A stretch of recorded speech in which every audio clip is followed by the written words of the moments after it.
তো বন্ধুরা, আজকে বাহিরে প্রচণ্ড বৃষ্টি হচ্ছে।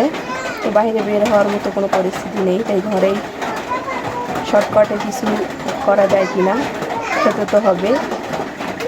তো শর্টকাটে কিছু করার জন্য আমি এক পাকে যে রান্নাটা করা যায় খিচুড়ি, সেটা করে নেওয়ার জন্য সব কিছু আয়োজন করে নিয়েছি।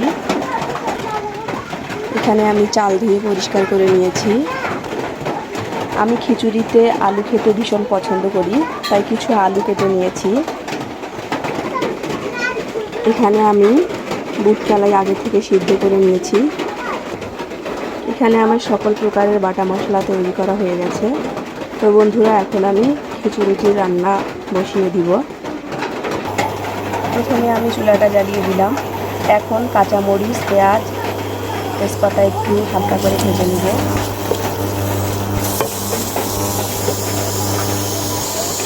এখন এর মধ্যে আমি তেলটা দিয়ে দিব। তেল দিয়ে এগুলোকে আমি একটু হালকা করে ভেজে নেব। প্রথমে আমি এখানে কাঁচা মশলাগুলো দিয়ে দেবো। তারপর দেবো হলুদের গুঁড়া, তারপর লবণ দিয়ে দেবো পরিমাণ মতো। ঝাল ঝাল হওয়ার জন্য হালকা একটু মরিচের গুঁড়া দিয়ে দেবো। মশলাগুলো আমার ভালোভাবে কষানো হয়ে গেছে। এখন এর মধ্যে আমি যে আলুগুলো কেটে রেখেছিলাম ওগুলো দিয়ে দেবো। যে আমি সিদ্ধ করা কালাইগুলো দিয়ে দিব। এখন আমি এর মধ্যে চাউলগুলো দিয়ে দেবো।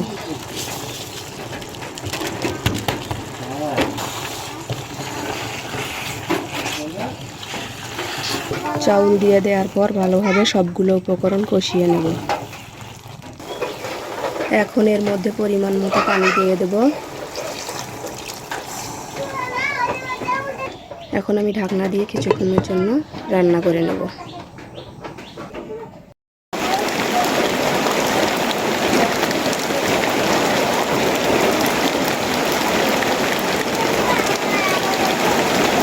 তো বন্ধুরা, আমাদের খিচুড়ি রান্না শেষ।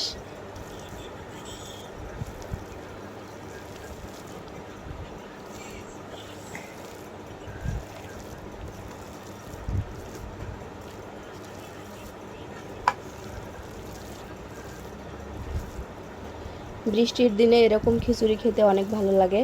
সবাই ভালো থাকবেন, সুস্থ থাকবেন। খোদা হাফেজ।